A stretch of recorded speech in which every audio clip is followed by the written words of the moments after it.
سورت پڑھنے کے بعد کہاں جاؤ گے؟ رکوع میں جانا ہے نا. کہاں جانا ہے؟ رکوع میں جانا ہے. تو رکوع سے پہلے رفع دین کرنا ہے. اب اس کے متعلق کیا انشاءاللہ اختصار کے ساتھ سن لیں. رفع دین کہتے ہیں کسے؟ رفع دین کہتے ہیں کہ یعنی دونوں ہاتھوں کو اٹھانا. دونوں ہاتھوں کو اٹھانا. دونوں ہاتھوں کو اٹھانے کو کیا کہتے ہیں؟ رفع دین مطلب ہاتھوں کو اٹھانا. یہ نماز میں 4 جگہ ہے. کتنی جگہ بھائیوں؟ 4 جگہ. پہلی جگہ جب آپ اسٹارٹ میں کرو گے, پہلی جگہ جب آپ اسٹارٹ میں تکبیر تحریمہ کرو گے تب رفع دین کرنا ہے. دوسرا جب رکوع سے پہلے, جب رکوع کرو گے نا, رکوع سے پہلے رفع دین کرنا ہے. تیسرا جب رکوع سے اٹھو گے, تیسرا جب رکوع سے اٹھو گے. اور چوتھا جب 2 رکعتیں پڑھنے کے بعد تیسری رکعت کے لیے کھڑے ہوگے نا تب آپ کو رفع دین کرنا ہے. ان 4 مقامات کے اوپر اللہ کے نبی علیہ الصلوۃ والسلام سے 400 حدیثیں, کتنی حدیثیں؟ 400 حدیثیں جس میں رفع دین ثابت. کتنی حدیثیں سر؟ 400 حدیثیں. میں آپ کو دعویٰ کر رہا ہوں تو اس کا ثبوت بھی ہے میرے پاس الحمدللہ. 1-2 حدیثیں نہیں, کتنی حدیثیں؟ 400 حدیثیں. اور تقریباً 50 سے زیادہ صحابہ کرام روایت کرتے ہیں. کتنے روایت کرتے ہیں؟ 1-2 صحابی نہیں, 50 سے زیادہ صحابی بیان کرتے ہیں کہ پیغمبر نے رفع دین کیا ہے. اب اس کے دلائل کیا ہے اختصار کے ساتھ سن لو. سب سے پہلے عبداللہ بن زبیر ہمارے پہلے خلیفہ ہے ابو بکر صدیق. کون ہے پیارے محترم بھائیوں؟ ابو بکر صدیق کی حدیث آپ کو ملے گی بہقی کے اندر, مسلم بہقی کے اندر. وہ کہتے ہیں کہ میں نے ابو بکر صدیق رضی اللہ تعالیٰ عنہ کے پیچھے نماز پڑھی. وہ نماز میں جب اسٹارٹ کرتے تھے تب رفع دین کرتے تھے, رکوع میں جاتے تھے تب رفع دین کرتے تھے, رکوع سے اٹھتے تھے تب رفع دین کرتے تھے. جب میں نے ابو بکر صدیق سے پوچھا اے ابو بکر صدیق یہ آپ کیا کرتے ہیں, تو ابو بکر صدیق رضی اللہ تعالیٰ عنہ کہتے ہیں کہ میں نے پیغمبر کے پیچھے نماز پڑھی, اللہ کے رسول رکوع میں جاتے وقت اور رکوع سے اٹھتے وقت رفع دین کرتے تھے. پہلی حدیث آپ کو مل گئی. یہ کون سے صحابی کی شہادت ہے؟ حضرت ابو بکر صدیق جو پہلے خلیفہ ہمارے گزرے. آگے بڑھو. اس کے بعد دوسرے خلیفہ کون ہے پیارے محترم بھائیوں؟ دوسرے خلیفہ کون گزرے؟ عمر فاروق. کون گزرے؟ عمر فاروق. یہ حدیث آپ کو ملے گی نصب الرایہ کتاب ہے, اس کے اندر کہ سیدنا عمر فاروق نے ایک مرتبہ لوگوں کو نماز کا طریقہ بتانے کا ارادہ کیا تو قبلہ رخ ہو کر کھڑے ہو گئے اور دونوں ہاتھوں کو کندھوں تک اٹھایا, پھر اللہ اکبر کہا, پھر رکوع کیا اور اسی طرح ہاتھوں کو بلند کیا اور رکوع سے سر اٹھاتے وقت بھی رفع دین کیا. اب عمر فاروق رضی اللہ تعالیٰ عنہ بھی کیا کرتے تھے؟ رفع دین کرتے تھے. اس کے بعد تیسرے چوتھے خلیفہ ہمارے گزرے ہیں حضرت علی رضی اللہ تعالیٰ عنہ. کون گزرے؟ حضرت علی شیر خدا. ان کی حدیث آپ کو ملے گی ابو داؤد کے اندر 744 نمبر حدیث.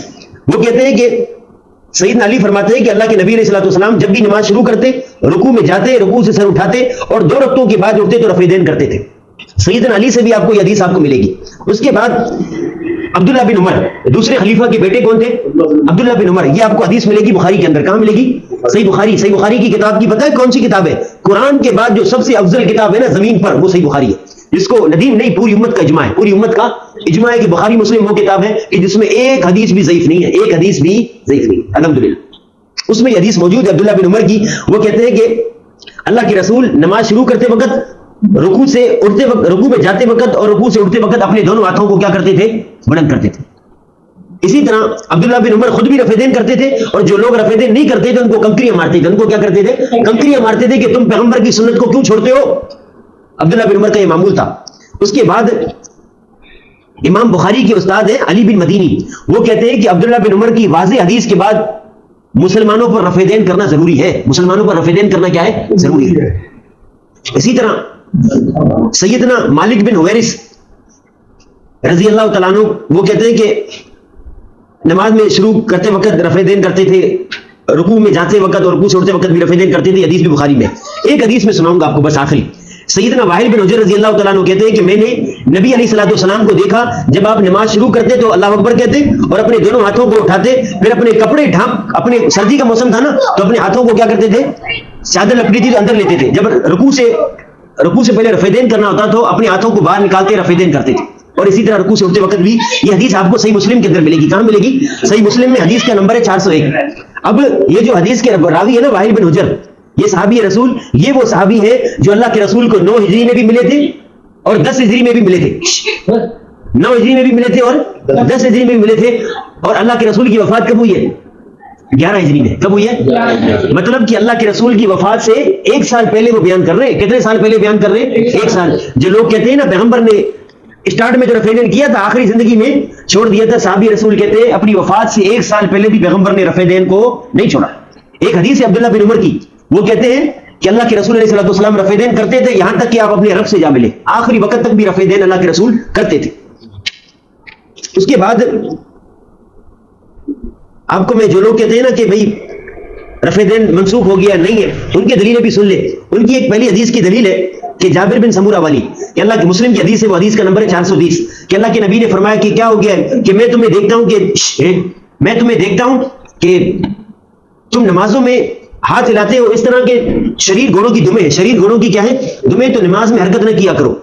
پیارے محترم بھائیوں، ہم کہتے ہیں یہ حدیث تو آپ نے بیان کر دی 430 نمبر، اس سے اگلی حدیث تو بیان کرو. جابر بن سمورہ راوی ہے، حدیث صحیح مسلم کی حدیث ہے 430 نمبر. اب اگلی حدیث ہے 431. یہی صحابی بیان کرتے ہیں، اس میں حدیث میں اختصار ہے. اگلی حدیث میں یہی صحابی بیان کرتے ہیں کہ اللہ کے رسول علیہ الصلوۃ والسلام نے جو ہمیں منع کیا تھا وہ کس وقت منع کیا تھا کہ ہم جب سلام کرتے تھے نا نماز ختم کرتے وقت تو ایک دوسرے کو ہاتھ سے سلام کرتے تھے. ہاتھ سے کیا کرتے تھے؟ سلام کرتے تھے. تب اس وقت اللہ کے نبی نے فرمایا کہ تم یہ جو ہے نا ہاتھ سے سلام کرتے ہو یہ نہ کرو. یہ اگلی حدیث ہے، اس میں یہ وضاحت ہے. اور دوسری اللہ کے نبی نے کیا فرمایا کہ گھوڑوں کی دموں کی طرح میں دیکھتا ہوں کہ تمہارے ہاتھ ہلتے ہیں. گھوڑا دم کس طرح ہلاتا ہے؟ ہاں بھائیو اس طرح ہلاتا ہے نا. سلام بھی اس طرح کرتے تھے تو ہم تو رفع دین یوں کرتے. تو پھر تمہاری حدیث تو خود ہی جو ہے نا یہ پھنس گئے تم ادھر. اسی طرح ایک اور حدیث یہ پیش کرتے عبداللہ بن مسعود رضی اللہ تعالیٰ عنہ والی کہ اللہ کے نبی علیہ الصلوۃ والسلام کی نماز میں تمہیں پڑھ کر نہ دکھاؤں. انہوں نے ایک بار ہاتھ بلند کیے، اس کے بعد دوبارہ ہاتھ بلند نہیں کیے. اس حدیث کے اندر پیارے محترم بھائیو ایک راوی ہے سفیان ثوری جو مدلس ہے، ٹھیک ہے، اور مدلس جب تفرد کے ساتھ بیان کرے گا تو اس کی روایت قبول نہیں ہوگی.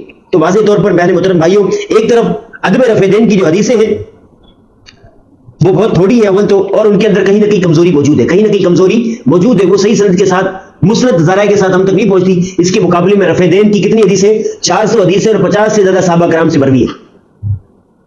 اور 3 امام بڑے گزرے، کون؟ امام شافعی، امام مالک اور امام احمد بن حنبل. یہ تینوں نماز میں رفع دین کہنے کو سنت مانتے ہیں. کیا مانتے ہیں؟ سنت مانتے ہیں. حتیٰ کہ پیروں کے پیر شیخ عبد القادر جیلانی رحمہ اللہ وہ بھی کہتے ہیں کہ نماز میں رفع دین سنت ہے. نماز میں رفع دین کیا ہے؟ سنت ہے. انہوں نے اپنی کتاب غنیۃ الطالبین میں یہ بات لکھی ہے.